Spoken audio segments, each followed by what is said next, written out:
I have been doing this for more than 20 years, and I've completed detailed analyses of probably about 300 of those experience mod worksheets every year. So what I tell many employers is I can promise you 1 in every 3 have errors. So if I were doing my work, if I were doing my job, and you expected me to do good work, and 1/3 of the time my work was poor, why would you ever rely on my product? And the experience mod factor is very much the same. In addition to having numerous errors, at least 1/3 have errors in them. So in addition to the errors, there are things that have nothing to do with safety.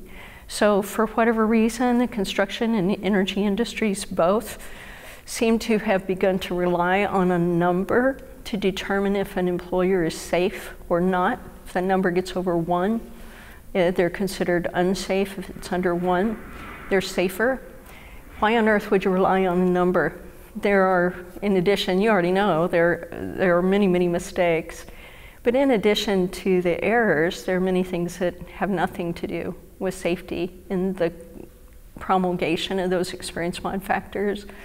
You can imagine during the recession when I had to lay off people or I had to reduce my payroll, make judicious decisions about who I would continue to hire. As the payroll drops in that mod calculation, it makes the mod factor go up. It has no relationship to safety whatsoever. So certainly there are a number of concerns, a number of factors. NCCI just changed their what we call a split point formula. So they are using 3 times the number of what we would refer to as primary loss dollars in the calculation of every experience mod factor. The reality is it's an actuarial formula. The formula changed, has nothing to do with safety.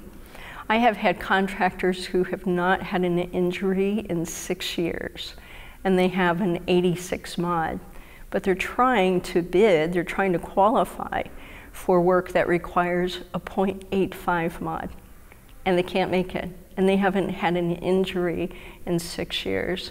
And it's because their payroll's not large enough.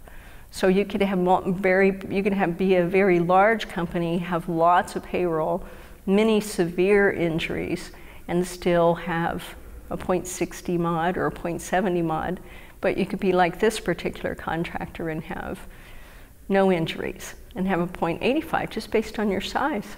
So certainly should not be used as a qualification tool. It's not a gauge of safety. It was never intended to be a gauge of safety.